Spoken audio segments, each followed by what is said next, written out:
एक छोटा सा गांव जहां धूल भरी सड़कें और हरे भरे खेत जीवन की सादगी को बयान करते थे। इस गांव में रहता था भास्कर, एक ऐसा लड़का जिसके पास न तो धन था न वैभव, परंतु उसकी आंखों में सपनों की एक ऐसी चमक थी जो रात के अंधेरे को भी चुनौती देती थी। भास्कर का परिवार गरीब था। उसके पिता रामलाल दिन रात रिक्शा चलाकर परिवार का पेट पालते थे।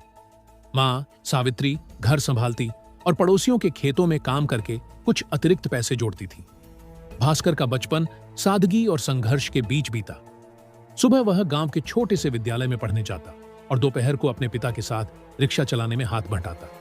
रिक्शे की घंटी की आवाज और सड़क की धूल उसकी जिंदगी का हिस्सा थी, लेकिन भास्कर के मन में कुछ और ही था।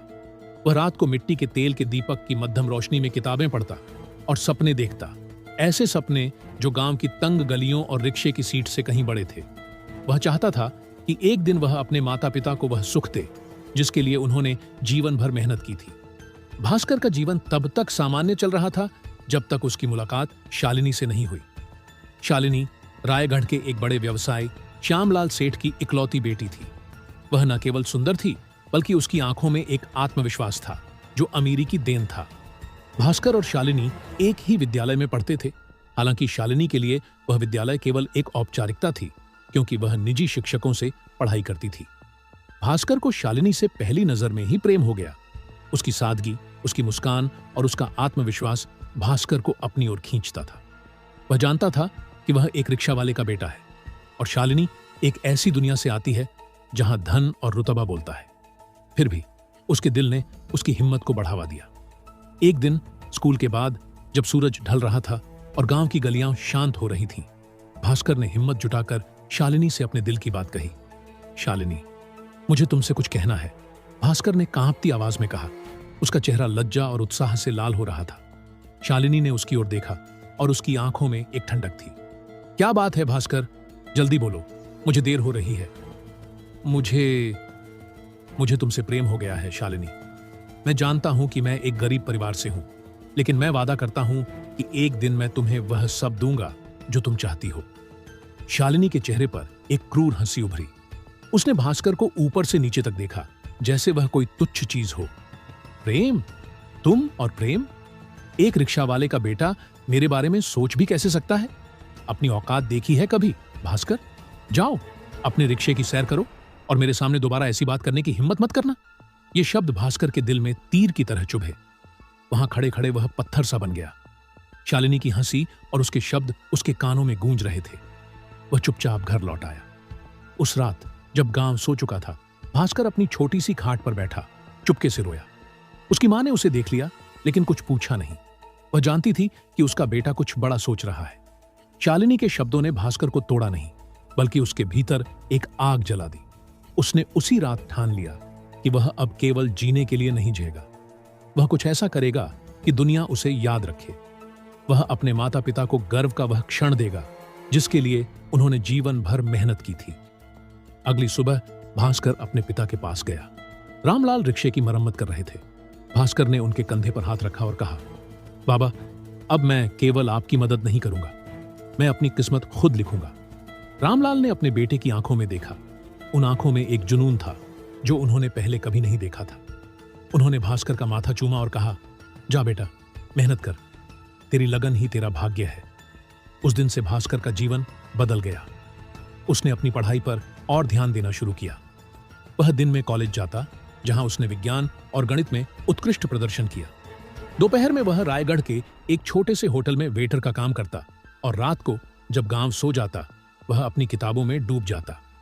उसकी मां अक्सर उसे देर रात तक पढ़ते देख चिंता करती, लेकिन भास्कर हंसकर कहता, मां, ये रातें मेरे भविष्य की नींव हैं। भास्कर की मेहनत रंग लाई। उसने अपनी 12वीं की परीक्षा में जिले में प्रथम स्थान प्राप्त किया। उसकी इस उपलब्धि ने गांव में हलचल मचा दी। लोग जो उसे केवल एक रिक्शा वाले का बेटा समझते थे, अब उसका नाम सम्मान से लेने लगे। भास्कर को रायपुर के एक प्रतिष्ठित विश्वविद्यालय में छात्रवृत्ति मिली, जहां उसने व्यवसाय प्रबंधन और तकनीकी शिक्षा में प्रवेश लिया। रायपुर का जीवन भास्कर के लिए एक नया अनुभव था।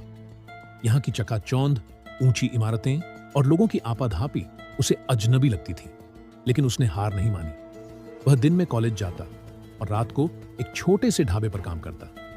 उसका कमरा एक छोटा सा किराए का मकान था, जहां बिजली भी अक्सर गुल रहती थी। फिर भी भास्कर ने कभी शिकायत नहीं की। वह जानता था कि ये कठिनाइयां उसके सपनों का हिस्सा है। विश्वविद्यालय में भास्कर ने न केवल पढ़ाई में उत्कृष्टता दिखाई, बल्कि वहां के प्रोफेसरों का ध्यान भी अपनी ओर खींचा। एक दिन एक प्रोफेसर ने उसे एक सेमिनार में हिस्सा लेने के लिए प्रेरित किया, जहां छोटे शहरों में हवाई अड्डों की स्थिति पर चर्चा हो रही थी। भास्कर को यह विचार बहुत पसंद आया। उसने सोचा, अगर छोटे शहरों के हवाई अड्डों को आधुनिक और सस्ता बनाया जाए तो न केवल स्थानीय लोगों को सुविधा होगी, बल्कि अर्थव्यवस्था को भी बल मिलेगा। भास्कर ने इस विचार पर काम शुरू किया। उसने दिन रात शोध किया, तकनीकी किताबें पढ़ीं और विशेषज्ञों से बात की। उसका लक्ष्य था एक ऐसा तंत्र बनाना जो छोटे हवाई अड्डों को आधुनिक सुविधाओं से लैस कर सके, कम लागत में। यह आसान नहीं था। उसे न तो धन था, न ही कोई बड़ा समर्थन। कई बार उसे असफलता का सामना करना पड़ा। लोग उसका मजाक उड़ाते, कहते, एक रिक्शा वाले का बेटा हवाई अड्डे बनाएगा, हद है सपनों की। लेकिन भास्कर ने हार नहीं मानी। वह रात रात जागकर योजनाएं बनाता और दिन में छोटे मोटे काम करके अपने खर्चे चलाता। एक दिन उसे एक अंतर्राष्ट्रीय सम्मेलन में अपने विचार प्रस्तुत करने का मौका मिला। वहां उसकी मुलाकात एक विदेशी निवेशक मिस्टर जेम्स से हुई। जेम्स को भास्कर का विचार और उसका जुनून पसंद आया। उन्होंने भास्कर को आर्थिक सहायता देने का वादा किया। यह भास्कर के लिए एक नया मोड़ था। उसने उस धन का उपयोग अपने विचार को हकीकत में बदलने के लिए किया। उसने एक छोटी सी टीम बनाई, जिसमें कुछ इंजीनियर और तकनीकी विशेषज्ञ शामिल थे। साथ मिलकर उन्होंने एक ऐसा सॉफ्टवेयर और हार्डवेयर तंत्र विकसित किया जो छोटे हवाई अड्डों को न केवल आधुनिक बनाता, बल्कि उनकी लागत को भी 50% तक कम करता था। कुछ वर्षों की कड़ी मेहनत के बाद भास्कर का सपना हकीकत बन गया। उसका तंत्र न केवल भारत में, बल्कि दक्षिण एशिया के कई देशों में अपनाया गया। उसकी कंपनी नवगन टेक्नोलॉजी छोटे शहरों के हवाई अड्डों के लिए एक क्रांति बन गई। भास्कर अब एक सफल उद्यमी था। उसने रायगढ़ के पास एक पुराने बंद पड़े हवाई अड्डे को खरीद लिया और उसे आधुनिक बनाया। उसने उसका नाम रखा नवगन वायु केंद्र। यह हवाई अड्डा न केवल रायगढ़ के लोगों के लिए गर्व का प्रतीक था, बल्कि इसने स्थानीय अर्थव्यवस्था को भी नई दिशा दी। छोटे व्यापारी जो पहले बड़े शहरों तक पहुंचने के लिए घंटों का सफर करते थे, अब आसानी से हवाई यात्रा कर सकते थे। भास्कर ने अपने गांव के लिए भी बहुत कुछ किया। उसने एक स्कूल खोला जहां गरीब बच्चों को मुफ्त शिक्षा दी जाती थी। उसने अपने पिता को रिक्शा चलाने से मना कर दिया और उन्हें एक आरामदायक घर दिया। एक दिन भास्कर अपने कार्यालय में साक्षात्कार ले रहा था। उसकी कंपनी अब इतनी बड़ी हो चुकी थी कि देश विदेश से लोग वहां नौकरी के लिए आते थे। उस दिन एक युवती उसके सामने आई। वह थकी हुई लग रही थी। उसके चेहरे पर चिंता की रेखाएं थीं। जैसे ही उसने अपना चेहरा उठाया, भास्कर चौंक गया। वह शालिनी थी। वक्त ने शालिनी को बदल दिया था। उसके पिता का व्यवसाय कर्ज में डूब गया था और परिवार की सारी संपत्ति बिक चुकी थी। शालिनी अब एक साधारण नौकरी की तलाश में थी। वह भास्कर के सामने खड़ी थी, वही भास्कर जिसे उसने कभी अपमानित किया था। शालिनी की आवाज कांप रही थी। माफ करना भास्कर, मैंने उस दिन जो कुछ कहा उसका मुझे जीवन भर पछतावा रहेगा। मैं नहीं जानती थी कि तुम इतना कुछ कर सकते हो। भास्कर ने उसकी ओर देखा। उसकी आंखों में न तो क्रोध था, न बदले की भावना। उसने शांत स्वर में कहा, शालिनी, अगर तुम उस दिन मुझे ठुकराती नहीं तो शायद मैं आज यहां नहीं होता। तुम्हारे शब्दों ने मुझे जगा दिया। भास्कर ने उसे एक सामान्य नौकरी दी। यह बदले की भावना से नहीं था, बल्कि यह दिखाने के लिए कि जीवन किसी का अपमान करके नहीं, बल्कि अपने काम से ऊंचा उठने से बदलता है। शालिनी ने नौकरी स्वीकार की। वह अब हर दिन भास्कर को सर कहकर संबोधित करती थी और उसकी आंखों में एक छुपा हुआ गर्व और पछतावा झलकता था। आज भास्कर केवल एक सफल उद्यमी नहीं है, वह अपने गांव के लिए एक मिसाल है, एक प्रेरणा है। उसने अपने माता पिता को वह सुख दिया जिसके लिए उन्होंने जीवन भर मेहनत की थी। उसका स्कूल अब सैकड़ों बच्चों को मुफ्त शिक्षा देता है और उसकी कंपनी ने हजारों लोगों को रोजगार दिया है।